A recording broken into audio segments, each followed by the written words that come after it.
Comment fonctionne le système de refroidissement d'un moteur?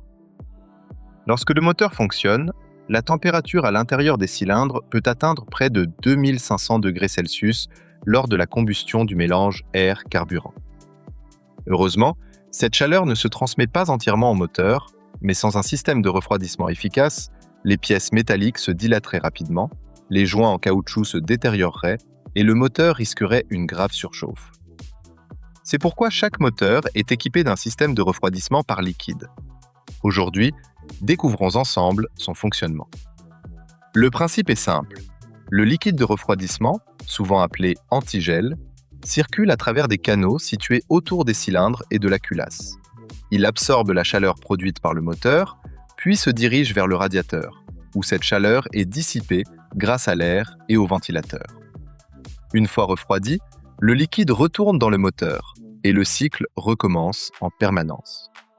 Cette circulation est assurée par la pompe à eau, entraînée par le moteur. Elle aspire le liquide refroidi et le renvoie dans le bloc moteur. Le liquide de refroidissement ne sert pas uniquement à éviter le gel en hiver. Son point d'ébullition est également beaucoup plus élevé que celui de l'eau, ce qui lui permet de rester efficace même lorsque le moteur fonctionne à haute température. Mais un moteur ne doit être ni trop chaud ni trop froid.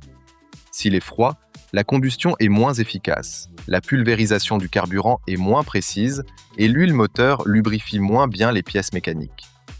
À l'inverse, une température excessive peut provoquer une surchauffe et endommager le moteur. La température idéale de fonctionnement se situe généralement entre 80 et 110 degrés Celsius. Pour atteindre rapidement cette température sans compromettre le refroidissement, le moteur utilise un composant essentiel, le thermostat. Au démarrage, le thermostat reste fermé. Le liquide de refroidissement circule uniquement dans le moteur, sans passer par le radiateur. Cela permet au moteur de chauffer rapidement. À partir d'environ 70 degrés Celsius, la cire contenue dans le thermostat commence à se dilater et ouvre progressivement la vanne. Lorsque la température dépasse environ 90 degrés Celsius, le thermostat est totalement ouvert et le liquide circule normalement dans le radiateur afin de maintenir une température stable. Le système de refroidissement permet également d'alimenter le chauffage de l'habitacle. Lorsque vous activez le chauffage, une partie du liquide de refroidissement chaud est dirigée vers un petit radiateur situé sous le tableau de bord. Le ventilateur souffle alors de l'air à travers ce radiateur, ce qui réchauffe l'intérieur du véhicule. Plus vous augmentez la température demandée, plus le débit de liquide chaud vers ce radiateur est important. C'est pourquoi, sur une voiture thermique, utiliser le chauffage ne consomme pratiquement pas de carburant supplémentaire. Il récupère simplement la chaleur déjà produite par le moteur. En revanche, il est préférable d'éviter de mettre le chauffage à pleine puissance juste après un démarrage à froid, afin de permettre au moteur d'atteindre plus rapidement sa température optimale. En résumé, le système de refroidissement assure 3 missions essentielles.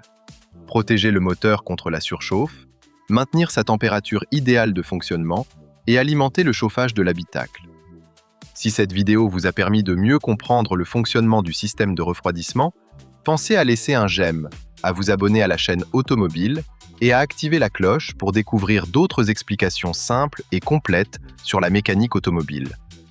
Merci de votre fidélité et à très bientôt pour une nouvelle vidéo.